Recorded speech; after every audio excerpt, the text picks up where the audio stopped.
Bonjour à tous, bienvenue sur ma chaîne Applied AI. Cette semaine, je vous parle de Mistral AI, cette jeune société française qui a complètement révolutionné le paysage technologique au cours de l'année. Elle vient tout juste de publier un nouveau modèle open source qui bouleverse une fois encore notre perception des modèles de langage puisqu'elle intègre la technologie inédite de Mixture of Experts. Son premier modèle, Mistral 7B, offrait déjà des performances exceptionnelles pour sa taille et pouvait fonctionner avec très peu de ressources de calcul comme cet ordinateur portable. Avant de vous plonger dans le vif du sujet, n'oubliez pas de liker et de vous abonner si ce n'est pas déjà fait et d'activer la petite cloche pour ne rien manquer de mes prochaines vidéos. Revenons à notre sujet principal. Mistral AI est l'étoile montante de l'IA. La société a attiré mon attention lors de l'AI Pulse, non seulement pour ses prouesses techniques impressionnantes, mais aussi par sa volonté de rester ancré dans l'open source afin de rester innovant. Dans cette vidéo, je vous présente cette entreprise fascinante, ses modèles révolutionnaires et surtout, je vais vous montrer comment faire tourner leur premier modèle Mistral 7B sur mon propre MacBook. Et ce n'est pas tout. Je vais aller plus loin en comparant ses performances avec ses principaux concurrents sur des cas d'usage réels. Alors, est-ce que Mistral tient vraiment les promesses de son incroyable valorisation? Vous allez le savoir en regardant cette vidéo dans son intégralité. Explorons maintenant l'univers de Mistral AI, une jeune entreprise française qui s'impose comme un acteur majeur dans le monde de l'IA générative. Mistral AI a été fondée en avril 2023 par Arthur Mensch, Guillaume Lampe et Timothée Lacroix. La société s'est rapidement fait un nom avec son premier modèle, Mistral 7B. Un modèle de langage très performant pour sa taille, surpassant de nombreux modèles bien plus grands. Avant de confonder Mistral AI, Arthur Mensch, son CEO, travaillait à DeepMind, le laboratoire dédié à l'intelligence artificielle de Google. Guillaume et Timothée, eux, travaillaient chez Meta. Ils ont tous contribué à des papiers de recherche notables comme Retro ou Chinchilla qui servent de base des travaux de Mistral. La philosophie de Mistral AI est centrée sur l'open source, une démarche qui, selon son CEO, est moteur d'innovation. Mistral se concentre sur des modèles accessibles, performants et modifiables par la communauté des développeurs. Mistral AI veut démocratiser l'usage des grands modèles de langage dans les applications. Mistral AI connaît une croissance fulgurante et est déjà valorisé 2 milliards d'euros. La dernière levée de 385 millions d'euros a été menée par les fonds américains Andreessen Horowitz et Lightspeed Venture. Cette réussite sur le plan financier témoigne de la confiance du marché dans leur vision et leur capacité d'exécution. Mistral AI s'est distingué lors du lancement de son premier modèle, Mistral 7B, en septembre, un premier succès. La distribution de leur nouveau modèle, Mistral 8X 7B, début décembre, est tout aussi remarquable. Plutôt que de communiquer avec des vidéos lourdement éditées,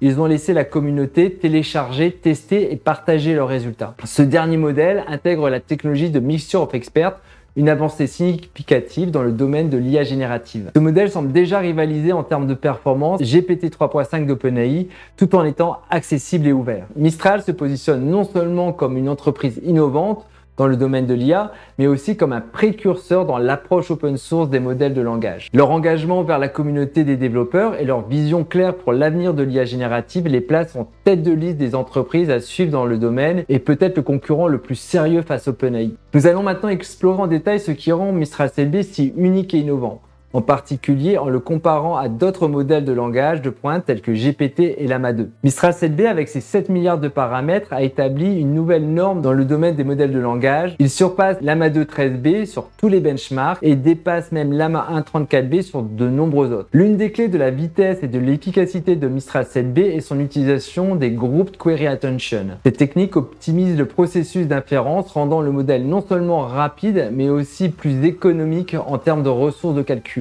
Mistral 7B intègre également la Sliding Window Attention, permettant au modèle de traiter des séquences plus longues à moindre coût. Cette caractéristique est particulièrement importante pour améliorer la qualité et la précision des réponses sur des requêtes complexes ou étendues. La Sliding Window Attention réduit considérablement les coûts de calcul et double la vitesse pour des longueurs de séquences de 16K en utilisant des fenêtres d'attention de 4K. Cette amélioration est une avancée majeure car elle rend le modèle rapide mais aussi adaptable à de nombreuses applications. Ce qui distingue véritablement Mistral 7B, c'est sa disponibilité sous licence Apache 2, permettant une utilisation sans restriction. Vous pouvez télécharger, modifier et déployer ce modèle partout où vous voulez, que ce soit localement sur vos propres machines ou sur n'importe quel cloud provider. Et bien sûr, vous pouvez l'utiliser sur Hugging Face. Mistral 7B démontre sa polyvalence avec sa capacité de fine-tuning pour diverses tâches. Par exemple, une version fine-tunée pour les conversations surpasse les modèles équivalents de l'AMA 2 13B. Enfin, Mistral 7B peut être facilement adapté pour mettre en place des mécanismes de contrôle appelés guardrails nécessaires dans les environnements nécessitant des sorties modérées. En résumé, Mistral 7B n'est pas seulement un modèle de langage puissant, c'est une avancée significative dans l'accessibilité, l'efficacité et la polyvalence des LLM, ouvrant la voie à une nouvelle génération d'applications IA. Maintenant que nous avons vu les caractéristiques de Mistral 7B, c'est le moment de... On a fait une petite présentation de Mistral 7B et de ses caractéristiques. On va voir si ça tient un peu toutes ses promesses. En l'exécutant sur mon MacBook, je vais montrer... Voilà, en fait, tout vous cachez, c'est pas le MacBook que je vous ai montré là juste avant dans la vidéo, ça c'est le vieux modèle. Celui que j'utilisais pour justement enregistrer la vidéo, donc je l'avais pas à dispo. Donc voilà, MacBook, donc c'est un tout classique, un MacBook M1 Pro, 16 Go de mémoire. Et au moment où je l'ai acheté, je pensais pas que j'aurais une grande utilité de tous les GPU, donc je pense pas avoir pris le modèle avec le plus de GPU. Je crois que je dois en avoir 14. Je suis tombé sur cet article là, Run Mistral 7B modèle on MacBook M1 Pro with 16 Go de RAM avec l'AMA CPP. Donc l'AMA CPP, c'est une librairie, enfin une application parmi tant d'autres qui permet de tourner des modèles basés sur le framework Llama, donc qui est écrit par le créateur de Llama CPP. Donc ça tombe parfaitement. C'est le modèle que j'ai. Donc tout ce que j'ai eu à faire pour tester ça, c'est suivre ce tutoriel, ce que je vais faire avec vous. La présentation lors de la ePulse de Mistral, ça m'a vraiment motivé pour tester. C'est vrai que c'est aussi une des questions qui me revenait le plus souvent, c'est est-ce qu'il est possible de faire tourner un modèle sur son portable, un LLM, un large language model. Bon, Mistral semble bien s'y prêter. Il y en a un autre qui est assez souvent utilisé, c'est Llama 2 dans ses plus petites tailles. Et l'autre framework qui peut être utilisé pour faire ça, c'est aussi Ollama qui permet de tourner localement des modèles. Donc là, dans ce cas de figure, j'ai un article qui est tout fait, donc on va le suivre. Ça sera beaucoup plus simple. Première chose peut-être à aller récupérer, il y a une partie mise à jour de l'environnement et ensuite il faut aussi récupérer le modèle. Donc là le modèle qu'il conseille, c'est un modèle qui a été préparé par The Block et on va récupérer un modèle qui a été quantisé pour pouvoir justement réduire la taille des entiers pour pouvoir prendre moins de mémoire et du coup faire que ça tourne sur le MacBook. Donc là ce qu'il conseille de prendre c'est le Q6K qui est le modèle que peut exécuter Llama CPP. Donc ça je l'ai déjà fait parce que ça prend un certain temps. La taille elle est assez importante. Donc j'ai déjà récupéré localement. Donc ce que je vais faire c'est je vais créer un répertoire Mistral. Je rentre dedans et je vais aller récupérer le repo de Llama CPP. Voilà, je rentre dans le répertoire. Je crée le répertoire build et je vais compiler Llama CPP avec ma config, donc ARM64 et les extensions Apple Silicon.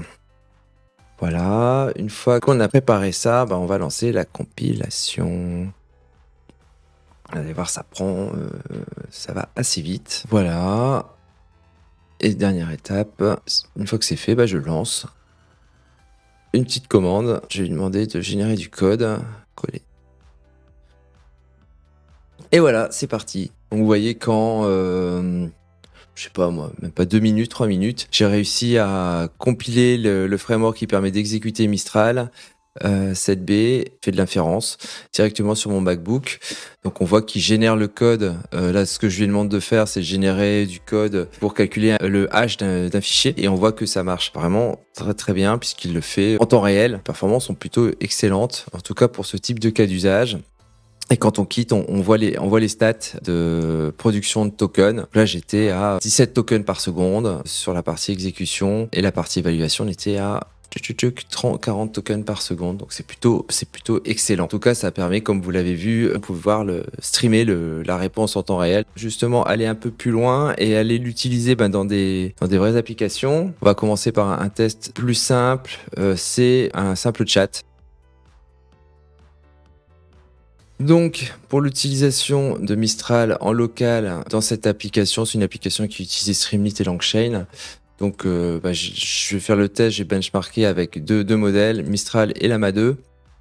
Et pour pouvoir l'utiliser, on a des fonctions dans LangChain pour pouvoir justement récupérer des modèles qui sont utilisés via Llama CPP. Par cette fonction-là, qu'on va aller pouvoir récupérer le modèle en remplacement d'un modèle assez classique sur Chat OpenAI. Donc en fonction d'un radio bouton, je vais aller pouvoir tester les différents modèles pour voir comment ils se comportent. Voilà, donc j'ai changé un petit peu les paramètres pour avoir des tailles de contexte un peu plus grands. mais j'ai juste à changer, à rajouter cette partie-là. Puis dans mon chat pour le faire fonctionner, et je crois que c'est tout. Oui, je crois que c'est tout, puisqu'en fait le LLM il l'appelait ici, donc j'ai pas, et on n'est pas en mode streaming, on est en mode classique. Sur la barre latérale, j'ai mis de quoi faire tester les différents modèles. Donc GPT en mode cloud et Mistral 7B et Llama 2 7B en local. J'ai utilisé le même modèle de quantisation entre les deux pour avoir un bon benchmark. Donc je vais faire un petit test tout simple. Une petite précision sur le système prompt. J'ai quand même précisé que je voulais avoir l'explication, la méthodologie pour laquelle il arrive à arriver à sa réponse. Donc je demande d'avoir une petite explication. Je vais tout simplement demander quel est mon prénom à ces 3 modèles et on va voir comment il répond. Donc voilà, donc direct GPT, il donne la bonne réponse. Sans plus d'explications que ça. Maintenant on fait un test avec Mistral 7B. Donc là il charge le modèle et il est parti. Donc on va aller voir la réponse. Ton nom est Pierre Bittner, vous êtes français. Ton prénom doit être Pierre parce que je suis français et que mon nom est Bittner. Voilà, donc on est un peu plus verbeux, mais c'est la bonne réponse. Et si on fait le test avec Llama 2, 7B, hop. Donc voilà, donc un peu plus de texte, on a des artefacts un peu bizarres qui apparaissent avec Llama 2. Il donne la bonne réponse, mais après, il commence à parler de plein de choses, sur des additions et tout ça, donc une réponse un peu plus étrange de la part de Llama 2. Et pour avoir fait pas mal de tests comme ça, c'est vrai que il a des comportements assez bizarres. Je crois que j'avais fait le test en mettant le nom en majuscule, parce que j'avais vu un moment qu'il essayait de voir si le nom était en majuscule ou minuscule pour essayer de déterminer quel était le nom de famille. Donc voilà, il se met à faire des choses un peu bizarres. Donc on voit que les modèles fonctionnent pas du tout de la même façon pour essayer de résoudre ces problèmes, mais que sur ce type d'environnement, sur le MacBook, sur des modèles de petite taille, en fait Mistral 7B s'en sort quand même beaucoup mieux que Llama 2. Il n'y a pas photo. Avec la présentation à l'iPulse sur les nouvelles offres M2 de Scaleway, ça peut être aussi des fonctions assez intéressantes pour pouvoir justement travailler localement pour la génération de code, quand même pas mal d'opportunités. Et évidemment, dès qu'on commence à faire des choses un peu plus sérieuses, il faut des environnements un peu plus sérieux. Donc voilà, affaire à suivre là-dessus.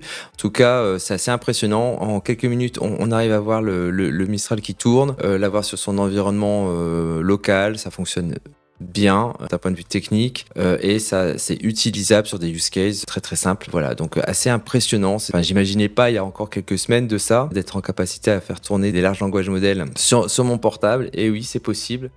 Mistral AI se distingue non seulement par ses innovations technologiques, mais également par sa capacité d'exécution complètement alignée sur leur vision, justifiant à mon avis complètement leur valorisation de 2 milliards d'euros. Leur modèle, notamment le Mistral 7B et le tout récent 8X7B avec la technologie de Mixture of Experts, confirment leur position de leader en devenir de l'IA générative. Un autre développement excitant est le lancement de leur plateforme, offrant aux développeurs un accès via API à leur modèle. Et enfin, le tout récent IA Act européen qui favorise les modèles open source les place vraiment idéalement comme un acteur majeur de l'IA en 2024 et bien au-delà. Leur approche communautaire, ouverte, transparente est un modèle pour l'industrie. Restez connectés sur ma chaîne Applied AI pour continuer à suivre l'évolution passionnante de Mistral AI, une entreprise qui redéfinit les frontières de l'IA générative. Merci à vous et à bientôt.